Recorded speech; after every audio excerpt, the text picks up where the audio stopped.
আসসালামু আলাইকুম। রিনা বেগম চ্যানেল থেকে স্বাগত। আজকে আমি সেলাইয়ের যে পর্বটি শুরু করছি তার নাম হচ্ছে ফিশবোন স্টিচ বা অনেকে মাছ কাটা সেলাই বলে থাকেন। এই সেলাইটি কি করে করতে হয় তা ভিডিওতে দেখিয়ে দিচ্ছি। সেলাইটি করার জন্য আমি খয়েরি কাপড়ে সাদা এবং অফ হোয়াইট, যা মানে ক্রিম কালার, 2 গুণ সুতা দিয়েছি।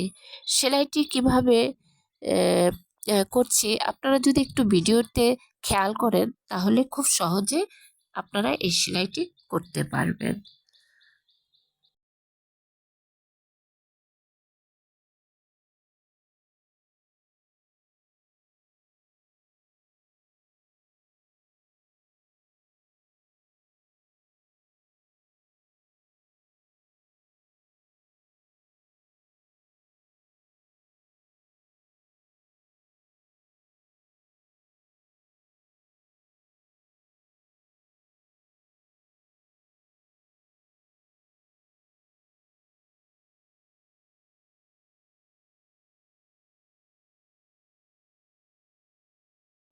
এতক্ষণ যারা আমার ভিডিওটি দেখলেন তারা সবসময় আমার পাশে থাকবেন। আপনারা যদি আমার পাশে থাকেন তাহলে আমার ভালো লাগবে। আমার আরো নিত্য নতুন সেলাইয়ের ভিডিও দিতে আমার ভালো লাগবে। আসসালামু আলাইকুম। ধন্যবাদ সবাইকে।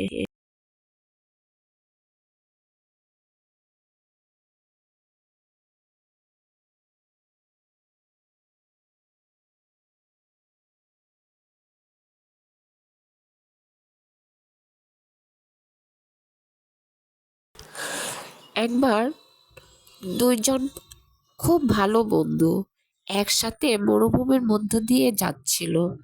তারা পথ চলতে চলতে বিভিন্ন বিষয়ে কথা বলছিল। কথার এক পর্যায়ে তাদের কোনো একটি বিষয়ে ঝগড়া হলো এবং সেই ঝগড়ায় প্রথম বন্ধুটি তৃতীয় বন্ধুটিকে একটি চড় মেরে বসলো। দ্বিতীয় বন্ধুটি কষ্ট পেল, কিন্তু প্রথম বন্ধুটিকে কিছুই বলল না। সে বালিতে লিখল, আমার সবচেয়ে ভালো বন্ধু আজ আমায় থাপ্পড় মেরেছে। বন্ধু দুটি আবার হাঁটতে শুরু করলো এবং হাঁটতে হাঁটতে একটি মরুদ্যান এর সামনে এসে উপস্থিত হয়। তারা সেখানে পানিতে গোসল করতে মনস্থির করে। এমন সময় যে বন্ধুটি দ্বিতীয় চর খেয়েছিল সে চোরাবালিতে আটকে যায় এবং নিচে ডুবে যেতে শুরু করে। তখন প্রথম বন্ধুটি তাকে দ্রুত উদ্ধার করে। উদ্ধার হওয়ার পর দ্বিতীয় বন্ধুটি গিয়ে আবার পাথরের উপরে লিখল, আমার সবচেয়ে ভালো বন্ধু আজ আমার প্রাণ বাঁচিয়েছে। এটি দেখে প্রথম বন্ধুটি জিজ্ঞাসা করলো, কিরে, যখন মারলাম তখন লিখলি বালিতে, আর বাঁচানোর পর লিখলি পাথরে, এর কারণ কি?